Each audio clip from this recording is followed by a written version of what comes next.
वो जो गद्दारी का इल्ज़ाम जो है झूठा जो लगाया जा रहा है, जिसकी बुनियाद पे असेंबली डिज़ोल्व की गई, उसकी आइनी जो है वो तस्सीह हो जाएगी और अदालत की जो है ना उसके ऊपर मोहर लग जाएगी, मोहर सख्त हो जाएगी।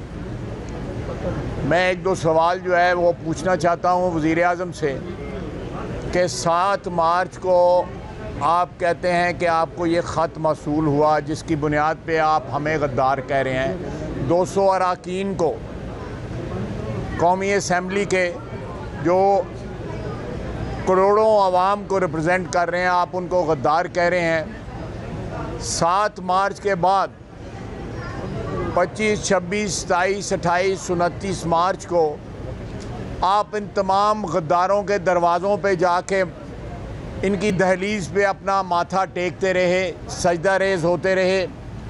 MQM के पास आप कराची गए, उनके ऑफिस में गए, आपके गवर्नर साहब सिंध के और 7 दूसरे बड़े लोग आपकी पार्टी के रात जो है 3, साढ़े 3 बजे जो है पार्लियामेंट लॉजेस में MQM के पास गए।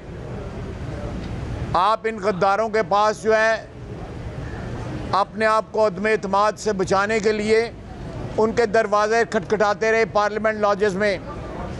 आप खालिद मक्सी के पास जो रहनुमा हैं बलूचिस्तान अवामी पार्टी के, उनके पास गए, उनसे तरले मिन्नतें की वोट के लिए। आप तकरीबन सब लोगों के साथ मिलने गए। उस वक़्त आपको ख्याल ना आया कि ये गद्दार हैं? उस वक़्त गद्दारी का लेबल उन पर लगाना जो है वो आपने मुनासिब ना समझा, क्योंकि आपको उम्मीद थी ये लोग आपको वोट दे देंगे।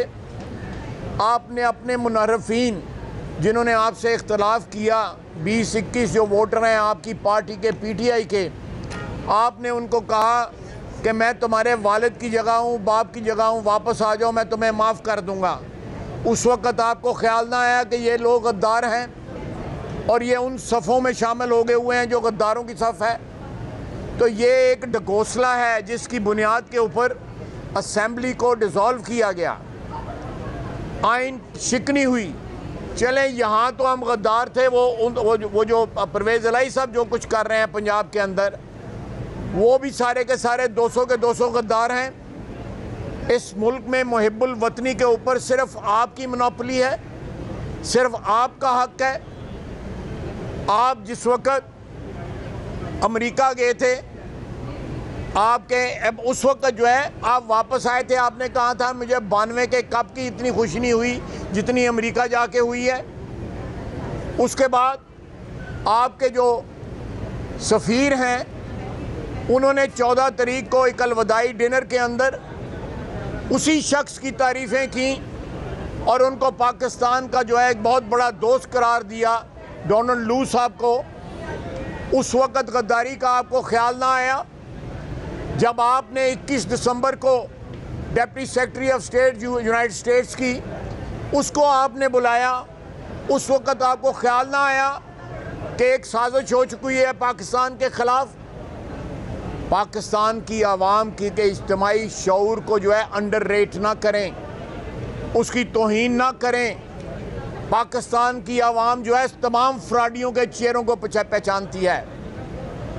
आपने जिस तरह आपके हवारियों ने आपके नाम पे और आपका पता नहीं क्या आपको कहाँ से बता पहुँचता था, जितनी दौलत इकट्ठी की है पिछले 4 साल के अंदर, पाकिस्तान के पिछले 73-74 साल के अदवार का अगर आप टोटल भी लगा लें तो किसी ने इतनी दौलत को करप्शन में इकट्ठी नहीं की जितनी पिछले 4 साल में इकट्ठी हुई है। ये झूठ का जो है पलंदा और झूठ के सहारे हुक्मरानी जो है ये अब नहीं चलेगी। इंशाअल्लाह ताला हम इलेक्शन से नहीं भागते, हम इलेक्शन से पिछले 4 साल के तैयार हैं। 2018 में जब हमसे ज्यादती हुई थी, इलेक्शन रिग किए गए थे, इसको सिलेक्ट किया गया था, उस सिलेक्शन का क्या हाल हो गया है? पाकिस्तान के अवाम रुल गए हैं, महंगाई में रुल गए हैं, बेरोज़गारी में रुल गए हैं। एक वादा बताए जो इसने पूरा किया हो, एक नारा जो इसने लगाया हो जिस पे अमल दरामद हुआ हो पिछले 4 साल में। ये शख्स झूठा है। फ्रॉड यह है